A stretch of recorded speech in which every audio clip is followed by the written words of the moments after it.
do ice cream factories complete quality assurance? In the past, quality inspectors had to work 3 shifts, visually inspecting for 8 hours without the blink of an eye.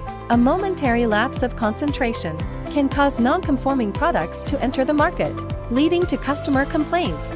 This can now be solved with the help of AI. With his team, Haifeng Wang, Baidu Chief Technology Officer, have leveraged industrial-grade deep learning models to develop a QA system for the ice cream production line.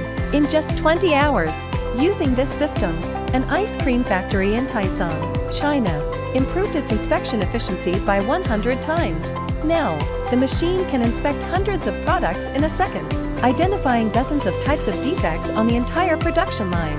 From design, production, management, to service, AI applications are now being implemented across every stage in this ice cream company.